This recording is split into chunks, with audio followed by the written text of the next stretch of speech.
Hello students, today we will start our first chapter of English grammar of 7th standard and the name of our first chapter is nouns. See, first chapter there is exercise. Do you know what is noun? जैसे कि आप सबने पढ़ ही लिया है कि noun क्या होता है, आप थर्ड स्टैंडर्ड से पढ़ रहे हो कि नाउन क्या होता है. नाउन क्या होता है? The word we use to refer to people, animal, thing और object are called nouns. मतलब कि कोई भी चीज़ हमें रिफ़र करनी हो, नेम किसी भी पीपल, एनिमल, थिंग या ऑब्जेक्ट का, तो हम किससे स्टार्ट करते हैं? नाउन से. उसे क्या बोलते हैं? नाउन. सी फर्स्ट एक्सरसाइज क्या है? Grammar, GT, post and Mac go to underwater aquarium. Complete the conversation using the nouns given in the bracket. Okay. First क्या है? Grammar. Look a turtle. Post. Above the turtle there is a fish shaped like a star. GT.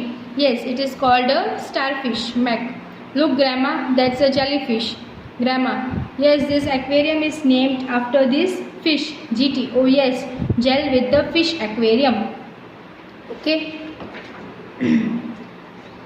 देखो, do you know what are nouns? ठीक है, आपको पता है nouns क्या होते हैं, but nouns are divided into many categories. Okay. Nouns के भी कुछ कैटेगरीज होती है, वो नाउन्स भी बहुत सारी चीज़ों में डिवाइडेड होते हैं. जैसे नाउन है तो नाउन की और दूसरी कैटेगरी कौन सी है? प्रॉपर नाउन और कॉमन नाउन. ठीक है. फिर कॉमन नाउन में क्या आता है? काउंटेबल नाउन और अनकाउंटेबल नाउन. फिर काउंटेबल और अनकाउंटेबल नाउन में क्या आते हैं? एब्स्ट्रैक्ट नाउन और कॉन्क्रीट नाउन. ठीक है. काउंटेबल नाउन्स में एब्स्ट्रैक्ट नाउन और कॉन्क्रीट नाउन में क्या क्या आता है? एब्स्ट्रैक्ट नाउन्स में आइडियाज, अलाइज, कॉन्क्रीट नाउन में फिश और बुक. ठीक है. और कॉन्क्रीट नाउन में कौन सा आता है? कलेक्टिव नाउन्स में. शॉर्ट समरी आपको बता देती हूँ. देखो, प्रॉपर नाउन क्या होता है? कोई भी चीज़ का प्रॉपर नेम हो ना, उसको हम चेंज नहीं कर सकते, उसको क्या बोलते हैं? Proper name. जैसे कोई सिटी का नेम है, हम उसको चेंज नहीं कर सकते हैं, तो क्या हो गया? Proper noun. और कॉमन नाउन क्या होता है? जो चीज़ हो, वैसी ही दो चीज़ें हो लेकिन उन दोनों चीज़ों का नेम सेम हो. जैसे कि दो फिश है लेकिन वो दोनों जेली फिश है, तो हम उन दोनों को जेली फिश ही बुलाएंगे, तो वो दोनों क्या हो गए? कॉमन हो गए. काउंटेबल नाउन्स और अनकाउंटेबल नाउन्स. काउंटेबल नाउन्स क्या होते हैं? जो चीज़ें हम गिन सकते हैं, काउंट कर सकते हैं, उसको क्या बोलते हैं? काउंटेबल. और अनकाउंटेबल किसको बोलते हैं? जो चीज़ हम नहीं गिन सकते उनको क्या बोलते हैं? Uncountable noun. एब्स्ट्रैक्ट नाउन और कॉन्क्रीट नाउन. एब्स्ट्रैक्ट नाउन में क्या होता है? जो चीज़ हम टच नहीं कर सकते, देख नहीं सकते, लेकिन सिर्फ उसको फील कर सकते हैं, उसको क्या बोलते हैं? Abstract noun. और कॉन्क्रीट नाउन क्या होते हैं? जिसको हम फील नहीं कर सकते लेकिन देख सकते हैं, टच कर सकते हैं, उसको क्या बोलते हैं? Concrete noun. और कलेक्टिव नाउन किसको बोलते हैं? जो चीज़ें ग्रुप में होती हो या किसी ग्रुप का नेम, उसको हम क्या बोलते हैं? Collective noun. जैसे a school of fish, a pile of books. जैसे कि कोई भी ग्रुप का नेम हो, उसको हम क्या बोलते हैं? Collective noun. ठीक है. ये डेफिनेशन है प्रॉपर नाउन का. Are the names of person, cities, rivers, monuments, country etcetera. In other words this are specific names given to certain nouns. Common nouns are nouns that refer to people, animal, thing in general. ठीक है. जैसे कि मैंने आपको समझाया proper noun और common noun क्या होता है. और हमेशा एक चीज़ याद रखना, proper noun always begins with capital letter. Okay. और ये जो एक्सरसाइज है, एक्सरसाइज 1 and 2, वो आपको खुद से करनी है. You have to understand by yourself and you have to complete this exercise in your text book. Okay.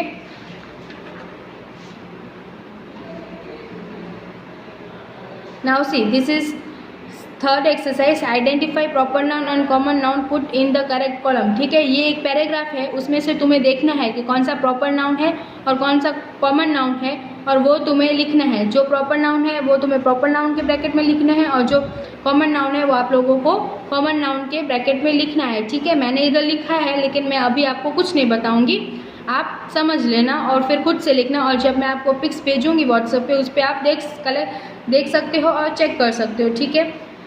Third क्या है? Countable and uncountable nouns. जैसे कि हमने देख ही लिया, काउंटेबल नाउन्स क्या होते हैं? जिसको हम काउंट कर सकते हैं. और अनकाउंटेबल नाउन्स क्या होते हैं? जिसको हम काउंट नहीं कर सकते हैं. ओके. फिर क्या है?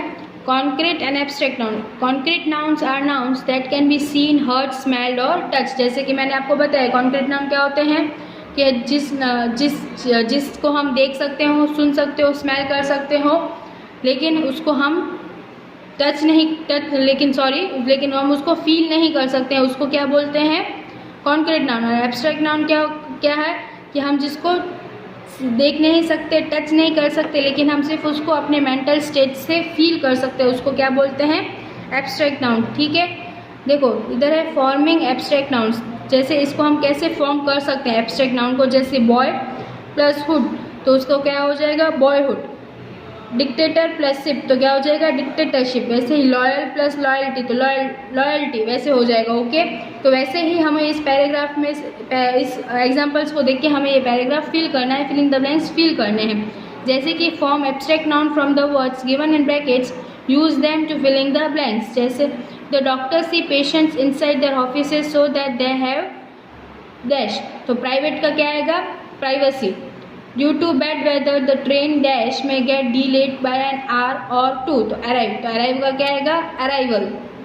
South Sudan gained dash only इन 2011, तो इंडिपेंडेंट का क्या हो जाएगा? Independence.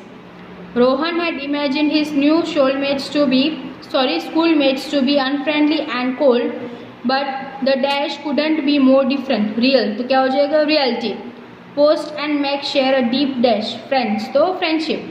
The dash of mobile phones has changed the way we interact with each other, to invention. Mr. Ahmed has received the dash to Mr. Sands' son's wedding. She will book her flight today. Invite, तो क्या आएगा इसका? Invitation. Okay, now 7th one collective nouns. जैसे कि मैंने बोला किसी भी ग्रुप का नेम, जैसे वो पीपल का ग्रुप हो, एनिमल का ग्रुप हो, या कोई भी चीज़ का ग्रुप हो, अगर ग्रुप का नेम देते हैं तो वो क्या हो जाता है? Collective noun. ठीक है, देखो ये एक्सरसाइज है ना, ये इस कलेक्टिव नाउन्स पे ही डिपेंडेड है। जैसे कि the orchestra was playing so loudly that we could barely hear the singers. In the second half, we forget our difference and played as a team. A colony of ants usually has queen ant and thousands of worker ants. Sumit found a litter of puppies under the staircase of the old building. A crowd has gathered at the accident scene to help the victims. Last evening, a flight of birds came and sat right in front of our cameras. You have just claimed 7 flights of stars. You should catch your breath first. 8th one, Meera was unable to attend the concert due to series of unfortunate events. First, her car broke down. Then her auto rickshaw got stuck in traffic. When she finally reached the venue, she realized that she had left the tickets in the auto rickshaw. Okay, ये जो भी team हो, जैसे कि किसी भी चीज़ का team हो, तो कोई पर्सन, प्लेस, इंस्ट्रूमेंट, तो उस टीम का जो हम नेम देते हैं ना ग्रुप का, उसको हम क्या बोलते हैं? Collective nouns. ओके, तो जैसे कि क्रिकेट है, क्रिकेट है, उसको क्रिकेट है, ठीक है, क्रिकेटर्स इतने सारे होते हैं, 11 क्रिकेटर्स होते हैं, तो हम उनको ऐसा तो नहीं बोलेंगे ना कि ये 11 क्रिकेटर्स, हम उनको क्या बोलेंगे? A team of cricketers. तो क्या हो गया? कलेक्टिव नाउन हो गया। ठीक है, जैसे और वैसे ही जैसे म्यूजिशियंस हैं, अलग अलग म्यूजिशियंस म्यूज़िक प्रोवाइड करते हैं हमें। ठीक है, अलग अलग म्यूज़िक हमें सुनाते हैं, लेकिन उस म्यूज़िक के लिए हमें अलग अलग इंस्ट्रूमेंट्स की ज़रूरत पड़ती है। तो वो ये नहीं बोलेंगे हमने इस इंस्ट्रूमेंट से बजाया, या हम ऐसा नहीं बोलेंगे कि चलो ढोल वाले को बुलाओ, बाजे वाले को बुलाओ। हम क्या बोलेंगे?